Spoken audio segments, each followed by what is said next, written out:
gracias por crear para nosotros un camino hacia ti en la persona y obra de Cristo Jesús. Amén. Muy buenos días, mi nombre es Hamid Jiménez, yo soy uno de los pastores en la iglesia, un servidor de ustedes.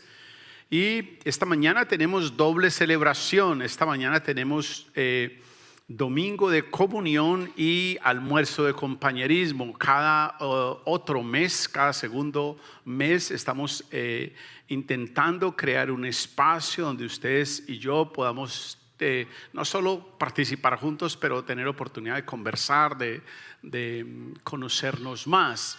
Y por qué no compartir un almuerzo. Un anuncio que se nos había quedado pendiente es nuestra reunión de parejas. Cada último sábado de mes tenemos una reunión de parejas, pero también pueden venir solteros, quienes estén pensando en algún momento emparejarse, o aquellas parejas que no estén tan parejas, que estén disparejas. La idea es que nosotros estamos sentándonos y conversando desde la Escritura cuáles principios Dios ha establecido para nosotros vivir como parejas o como solteros también. Así que anímense si ustedes quieren. Pasamos tiempos bien especiales, último sábado de cada mes. Se nos había olvidado pasar ese anuncio. Pero como les decía, hoy tenemos doble celebración. Tenemos el tiempo de comunión, preparen sus corazones para ello. Y tenemos también nuestro almuerzo de compañerismo. Por 2 semanas atrás decidimos hablar, el mes pasado, la mitad del mes pasado decidimos hablar que Dios en la Escritura nos demuestra que no hay nada de lo que los seres humanos debamos estar orgullosos, y menos aún de lo que nuestra generación se siente orgullosa, y que lo celebran de una manera interesante el mes pasado. Ahora, esta generación o parte de esta generación, porque no es toda, en verdad es una minoría, celebra esto. Pero lo que queremos escuchar es, ahora regresando a nuestra serie, la respuesta de Cristo, habiendo ya dejado atrás esa aclaración de la Escritura. Queremos escuchar la respuesta de Cristo acerca de lo que dice el Antiguo Testamento sobre Él. ¿Qué es lo que dice la Escritura de Cristo? ¿Y qué nos dice Cristo que la Escritura dice de Él? Hay una pregunta que cada vez me hacen con más frecuencia, y es: ¿el Antiguo Testamento es relevante para nosotros hoy? ¿Vale la pena leer el Antiguo Testamento? ¿Es necesario leerlo? ¿Cuál es el tema principal del Antiguo Testamento? Y eso precisamente fue lo que me animó a hacer la serie en la que estamos. ¿Dónde está Jesús? ¿Quién es Jesús? Y que la misma Escritura nos diga qué razón hay para esto, en dónde podemos averiguar esto. El autor divino de la Escritura, quien escogió, quien llamó, quien entregó todos los recursos, quien dio todas las condiciones, quien entregó todas las experiencias a los escritores humanos, hace un poco más de 2000 años respondió esta misma pregunta a sus discípulos que estaban inquietos, que estaban confundidos acerca de qué es esto del Antiguo Testamento, qué es todo lo que Dios ha dicho. ¿Vale la pena leerlo? ¿Por qué lo leeremos o no? Según Jesús les dice lo siguiente en Juan capítulo 5 versículo 39. Mire lo que dice Juan capítulo 5 versículo 39. Ustedes estudian con diligencia la Escritura porque piensan que en ellas hallan la vida eterna, y son ellas las que dan testimonio en mi favor. Entonces Jesús resalta 2 cosas interesantes que ojalá esto también esté ocurriendo en su mente hoy, en su vida hoy, en su diario, que usted esté estudiando de manera diligente la Escritura.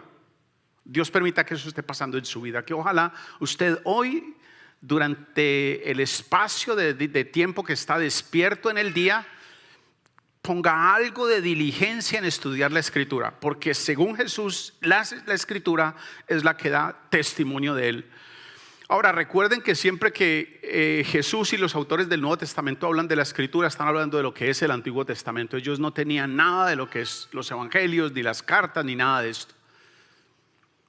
Entonces lo que Jesús dice es que las Escrituras hablan de Él. Y quiero invitarlos para que vayamos a Lucas. En Lucas capítulo 24 hay un pasaje bien interesante. una conversación de Jesús después de haber resucitado con dos de sus discípulos. Y quiero que escuchemos bien porque es un relato fascinante. Dice Lucas capítulo 24, versículos 13 al 32. Aquel mismo día, dos de ellos se dirigían a un pueblo llamado Emaús, a unos 11 kilómetros de Jerusalén. Iban conversando sobre todo lo que había acontecido. ¿Recuerdan lo que había acontecido? Jesús fue crucificado, Jesús murió y Jesús resucitó. Iban hablando de este asunto. Sucedió que mientras hablaban y discutían, Jesús mismo se acercó y comenzó a caminar con ellos. Yo no sé si a usted le llama la atención, pero hoy en día eso no pasa. Usted va caminando en el vecindario, hablando con alguien, y alguien más se le acerca a usted a caminar con usted. ¿Cuál es su reacción? Se asusta, llamará a la policía, ¿qué le pasa? Pero parece que esto era común. Jesús se acerca y empieza a caminar con ellos, pero no lo reconocieron, pues sus ojos estaban velados. Y no solo se acerca sin invitación, sino que es atrevido. Empieza a decirles qué vienen discutiendo por el camino. Les preguntó. Se detuvieron cabizbajos y uno de ellos, llamado Cleofa, le dijo: ¿eres tú el único peregrino en Jerusalén que no se ha enterado de todo lo que ha pasado recientemente? Y entonces este pasaje nos da un poquito la dinámica de por qué Jesús tiene la libertad de acercarse, por qué Jesús tiene la libertad de hablar con ellos. Era una época de peregrinación y mucha gente de todo el mundo iba a Jerusalén a celebrar estas festividades que habían. Entonces era muy común que usted se encontrara con alguien de otro y le ofreciera agua, le ofreciera comida o le ofreciera ayuda. ¿Eres tú el único peregrino de Jerusalén que no se ha enterado de todo lo que ha pasado recientemente? ¿Qué es lo que ha pasado?, les preguntó. Lo de Jesús de Nazaret. Era un profeta poderoso en obras y en palabras delante de Dios y de todo el pueblo. Los jefes de los sacerdotes y nuestros gobernantes lo entregaron para ser condenado a muerte y lo crucificaron. Miren la visión que ellos tienen de lo que acaba de pasar. Ellos no han comprendido aún que no fueron ellos los que lo mataron, sino que Él murió por nuestros pecados. Ellos de alguna manera se sienten acá distantes y esa gente mató a Cristo. Pero ellos no están reconociendo que a Cristo lo mató en nuestro propio pecado. En verdad, Cristo murió por el pecado de ellos y nuestro. Para ellos, nuestros gobernantes, los líderes, lo mataron, lo entregaron a muerte y lo crucificaron. Versículo 21. Pero nosotros abrigábamos la esperanza de que era Él quien redimiría a Israel. Es una confesión impresionante. Básicamente están diciendo: nosotros creíamos que Él era el Mesías. Creíamos que Él era el Redentor.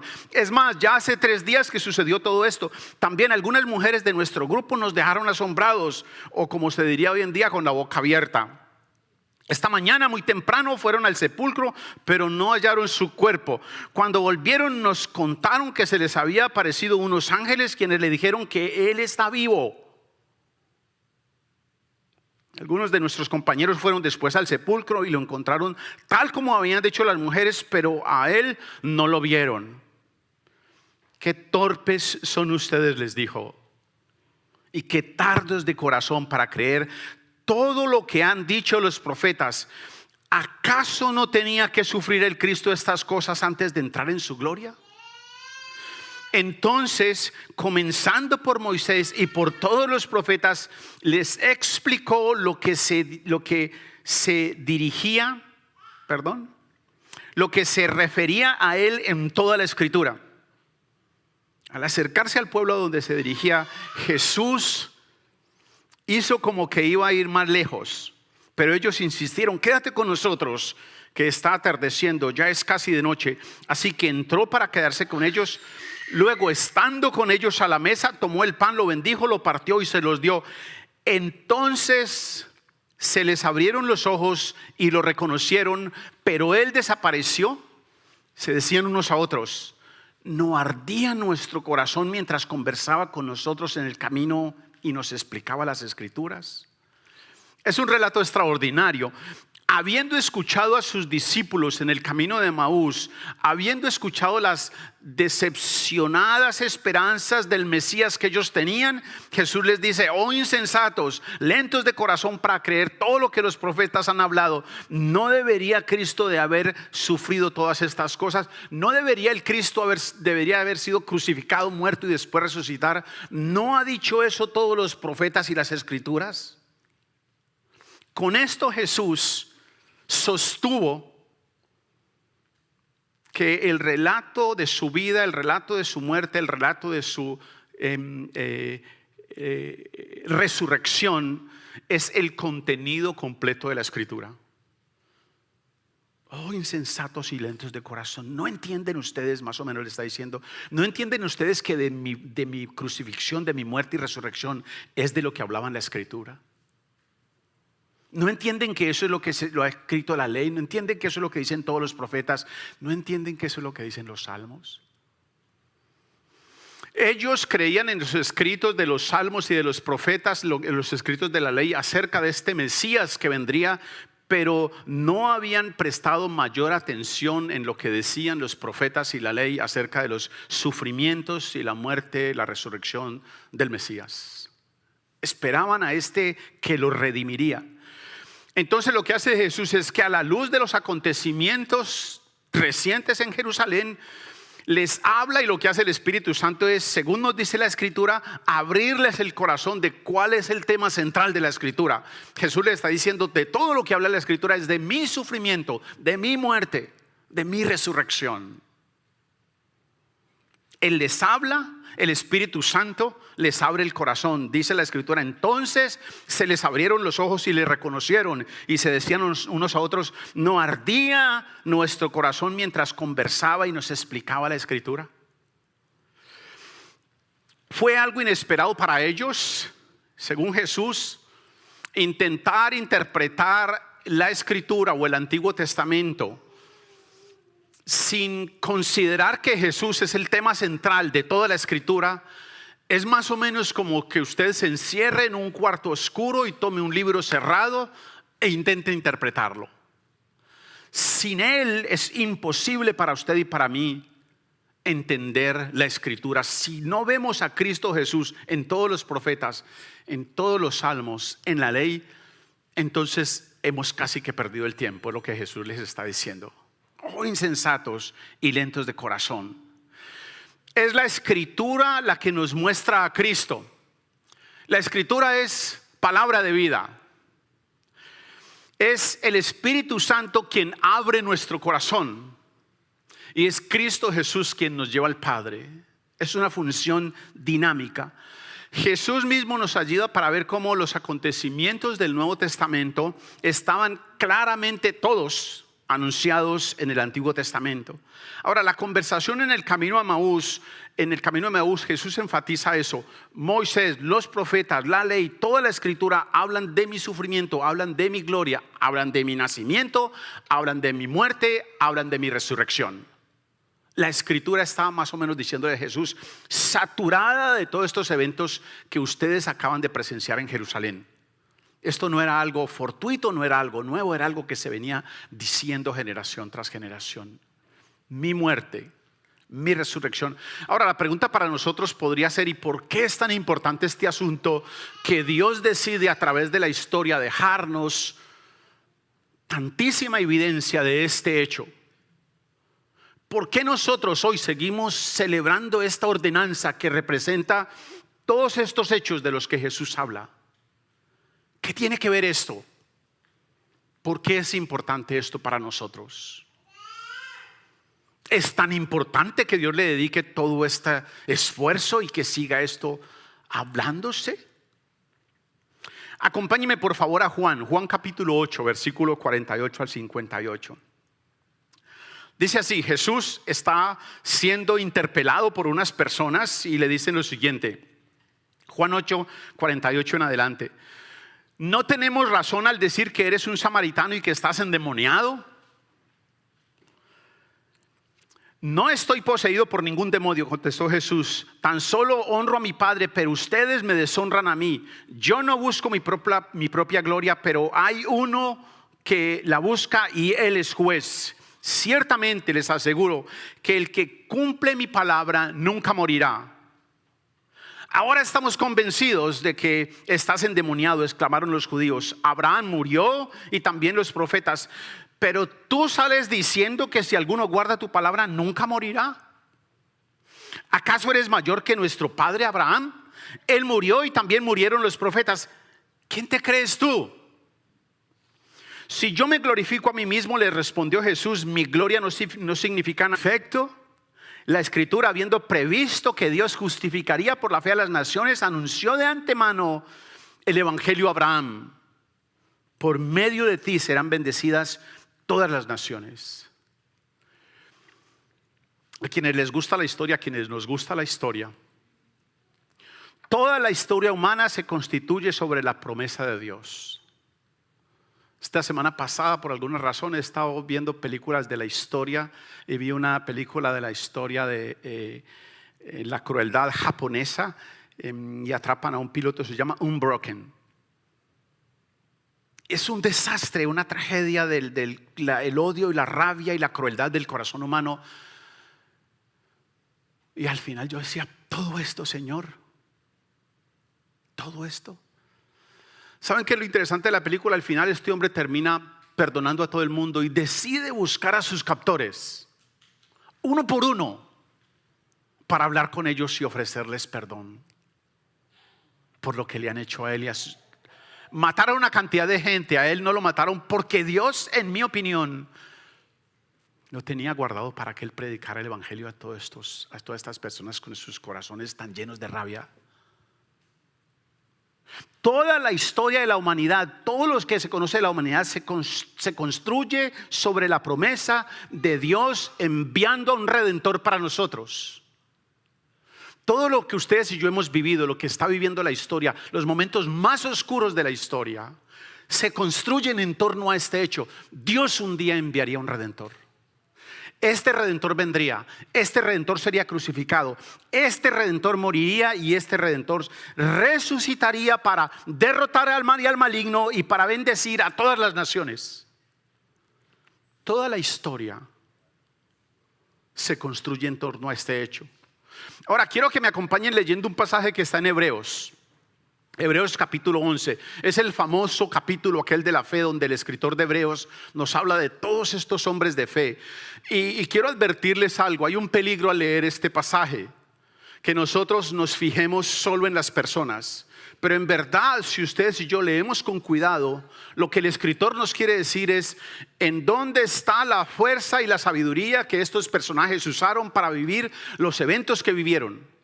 ¿Y saben cuál es la palabra que más usa el autor? Por fe, por la fe, por la fe. ¿La fe en qué? La fe en este redentor. Y quienes de ustedes se animen, lean ese pasaje los va a animar a enfrentar ustedes las situaciones que ustedes están enfrentando.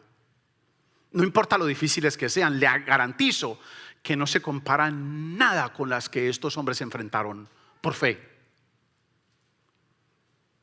Y dice acá Hebreos 11 del 8 al 16, por la fe Abraham, cuando fue llamado para ir a un lugar que más tarde recibiría como herencia, dice, obedeció y salió sin saber a dónde iba. Por la fe.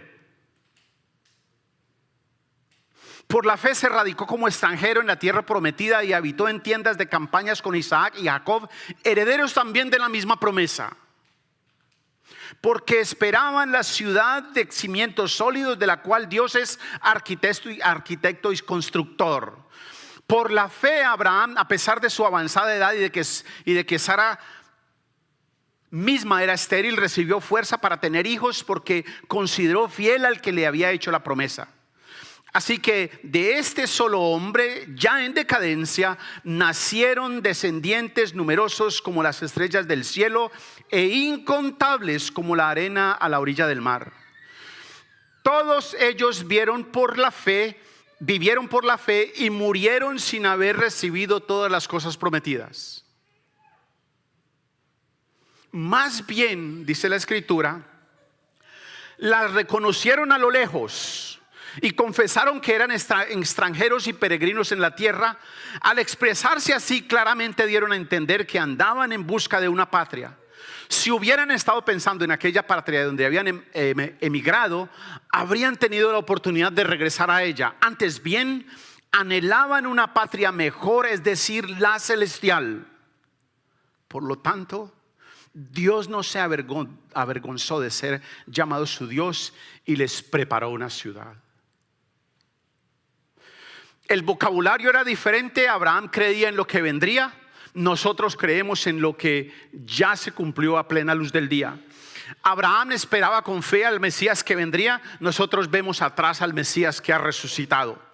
Pero la promesa, la esencia es la misma. Dios es el mismo ayer, hoy y por los siglos. En Dios no hay mudanza. En Dios no hay sombra de variación. Es por ello que Él nos manda a que ustedes y yo prestemos especial atención a la Escritura. Porque en la Escritura, en ella, Él ha establecido estructuras, Él ha establecido modelos. Ella no cambia. ¿Quiere usted saber qué es ser hombre? Vaya a la Escritura. ¿Quiere usted saber qué es ser mujer? Vaya a la Escritura. Y muy posible usted se va a sorprender. Muy posiblemente lo que usted piensa que es ser hombre va a ser revelado cuando usted vaya a la Escritura. Vaya y revise la Escritura, los modelos y estructuras que Dios ha puesto para matrimonio, para relación con sus padres, para relación entre hermanos, para comunidad de fe. Y por eso Él nos insiste, vayan allá. En ellos se sostuvo la fe de nuestros patriarcas, en las estructuras y los modelos que Dios estableció. Ahí se mantuvo la fe de ellos, en este Mesías que un día vendría, que un día aplastó el mal, que un día aplastó el maligno y que bendice y da vida nueva a todas las familias de la tierra. En esa esperanza se construyó la historia de la humanidad. En esa esperanza se sostiene nuestro presente y nuestro futuro. Mire lo que dice la Escritura, Juan capítulo 5, versículo 39 y versículo 46. Ustedes estudian con diligencia la Escritura porque piensan que en ellas hallan la vida eterna, y son ellas las que dan testimonio a mi favor. Juan 5, versículo 46. Si le creyeran a Moisés, me creerían a mí, porque de mí escribió él. Juan 8:56. Abraham, el padre de ustedes, se regocijó al pensar que vería mi día, y lo vio y se alegró. Lucas capítulo 24, versículos 26 al 27 y versículo 44 dice: ¿acaso no tenía que sufrir el Cristo estas cosas antes de entrar en su gloria? Entonces, comenzando por Moisés, o sea, los 5 primeros libros de la Escritura, y por todos los profetas, les explicó lo que se referían a él en toda la Escritura. Lucas 24, versículo 44. Cuando todavía estaba yo con ustedes, les decía que tenían que cumplirse todo lo que está escrito acerca de mí en la ley de Moisés, en los profetas y en los salmos. En cuanto más oigo yo, cuanto más leo, cuanto más estudio, cuanto más memorizo, cuanto más medito en la Escritura, más duros suenan, más resuenan en mi corazón, más se llena de alegría mi corazón al escuchar de él estas palabras. Ellas son las que dan testimonio de mí.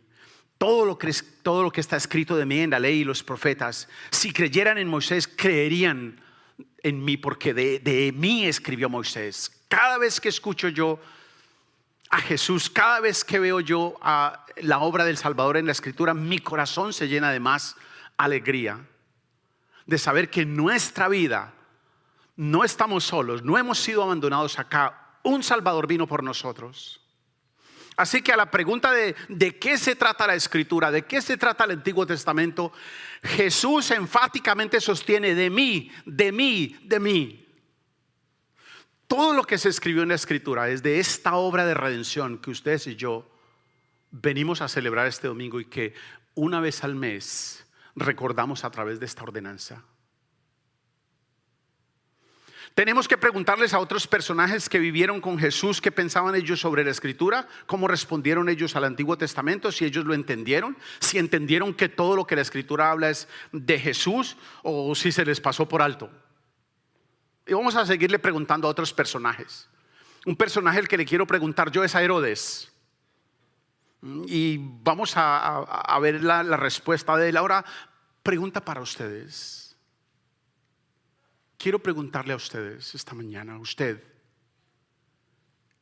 logra ver al Redentor como quien culmina y completa el plan y el propósito de Dios?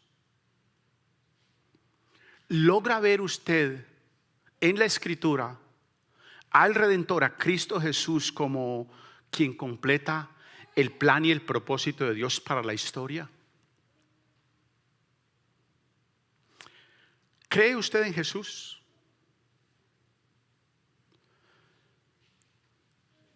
¿Qué cree usted de Él? ¿Qué cree usted de Él? Quiero invitarlos esta mañana a que juntos participemos de la Santa Cena, a que prepare su corazón. Y esta ordenanza no es otra cosa que la evidencia de que la fe de nuestros patriarcas avanzó por la obra del Espíritu Santo hasta nosotros hoy. El hecho de que ustedes y yo hoy nos mantengamos fieles, convencidos de esta misma obra de redención, nos habla de la presencia y persona del Espíritu Santo en medio de nosotros. Así que quiero invitar a quienes me van a ayudar esta mañana a repartir los elementos, a que pasen adelante. Voy a invitar a todos los que de ustedes pueden a que vengan y tomen los elementos. Los que no puedan, ellos le van a llevar los elementos a ustedes. Que tomen los elementos y piensen, ustedes y yo estamos participando esta mañana de un evento histórico. Ustedes y yo estamos participando esta mañana de lo que Jesús dice que Abraham esperaba ver. Abraham esperaba ver al Redentor. El Redentor vino, el Redentor murió, el Redentor resucitó. El Redentor vino para llevarnos a nosotros a Él. ¿Cree usted eso? Si usted cree que usted necesita redención, usted está invitado a participar. Solo necesitamos redención aquellos que hayamos pecado.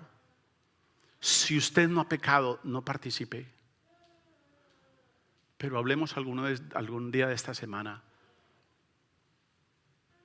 porque yo quiero ver cómo ha sido su vida. Pero si usted de alguna manera ha pecado, quiero invitarlo a que confiese su pecado delante de Dios, pida perdón, agradezca a Dios por el Redentor que vino y murió por su pecado, y participe esta mañana con nosotros. Quiero advertirles que cuando usted tome los elementos en su mano, usted va a estar diciéndonos a todos que usted era un pecador digno de muerte, que usted merecía la condenación. Pero también está diciéndonos a todos que cree lo mismo que nuestros patriarcas creyeron, que solo hay un Redentor y que su fe está puesta en ese Redentor. Así que este Dios santo que se ha ocupado de nosotros nos anima a nosotros a que confesemos nuestros pecados. Mire lo que dice el Salmo 38. Me siento débil, completamente deshecho, mi corazón gime angustiado. Quiero animarlos a que confesemos nuestros pecados. Tome unos minutos allí, incline su cabeza, confiese sus pecados al Señor. No tiene que hacerlo en voz alta. Si conoce algún pecado por nombre propio, confiéseselo al Señor. Señor, gracias por esta mañana y por el privilegio que nos das de llegar a tu presencia. Gracias por tu perdón, por tu obra de redención. Nos presentamos delante tuyo porque tú nos invitas. Nos presentamos sabiendo nuestra culpa, pero agradecidos por tu obra de redención. Nos presentamos confiados en la obra de tu Espíritu Santo en nosotros y en las oportunidades que tendremos de honrarte cada día. Confiese sus pecados al Señor.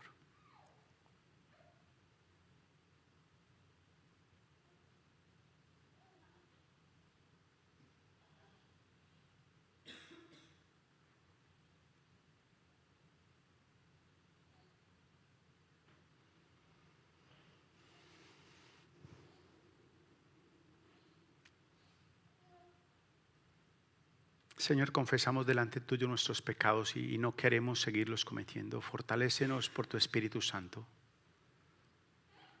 para caminar en la dirección que tú nos muestras. La Escritura no solo nos insiste en que nosotros confesemos nuestros pecados, sino que la Escritura además nos asegura que Él perdona nuestros pecados.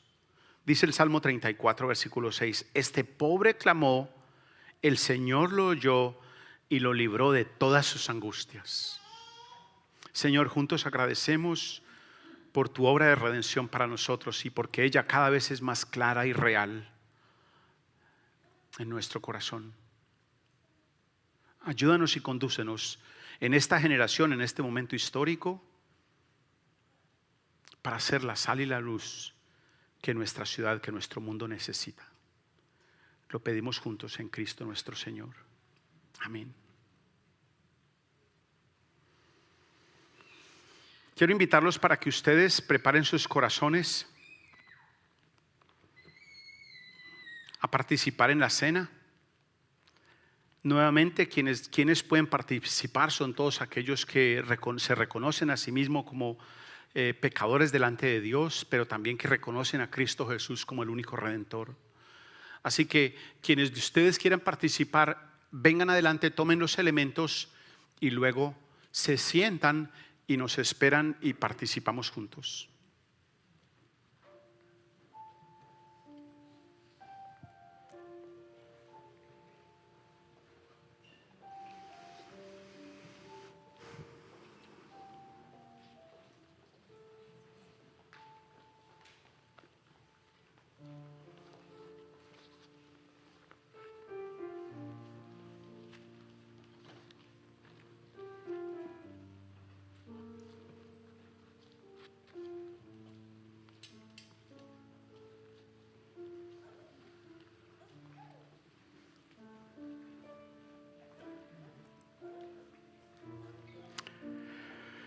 Padre Santo, Dios bondadoso, Dios soberano, Señor del universo, tú y solo tú eres digno de gloria y alabanza. A tu mandato todas las cosas llegaron a existir, toda la creación, esta tierra, este hogar que nos has dado, por tu voluntad fueron creadas y tienen su ser. Tú de los elementos primarios formaste la raza humana y nos bendeciste, Señor, con memoria, con razón, con destrezas.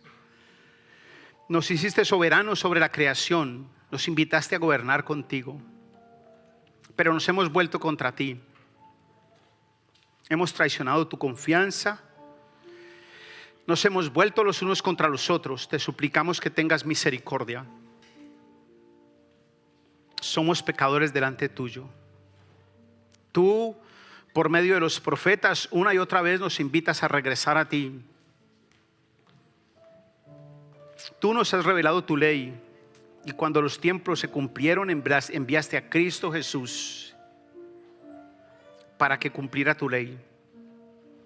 Y de esa manera Él, por su obra, nos abriría el camino de libertad, de paz y de redención. Por eso, Señor, te alabamos.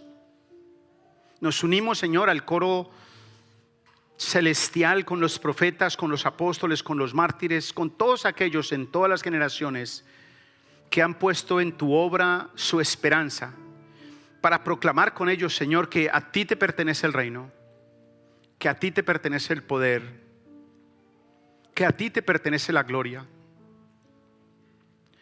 Señor, con esta ordenanza anunciamos tu muerte. Estos elementos representan el cuerpo y la sangre de Cristo. Señor, con esta ordenanza proclamamos tu resurrección. Estos elementos representan el cuerpo y la sangre de Cristo. Señor, nosotros esperamos tu venida. Dice la Escritura: yo recibí del Señor lo mismo que les transmití a ustedes, que el Señor Jesús, la noche en que fue traicionado, tomó pan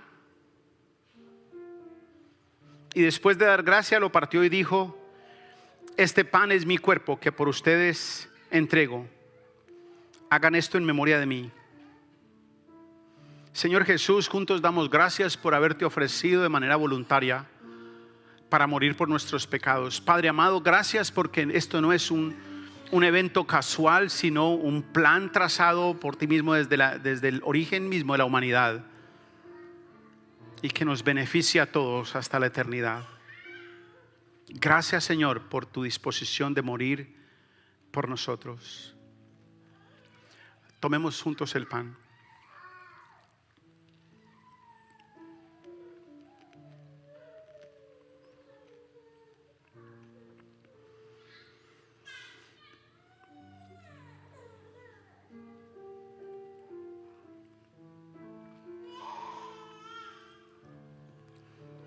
De la misma manera, después de cenar, tomó la copa y dijo: esta copa es el nuevo pacto en mi sangre.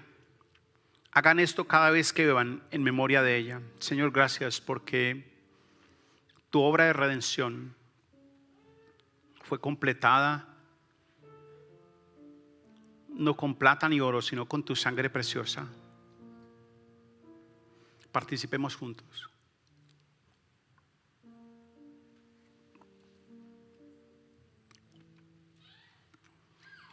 Así, queridos hermanos, cada vez que ustedes comen este pan, cada vez que ustedes toman esta copa, anuncian la muerte del Señor.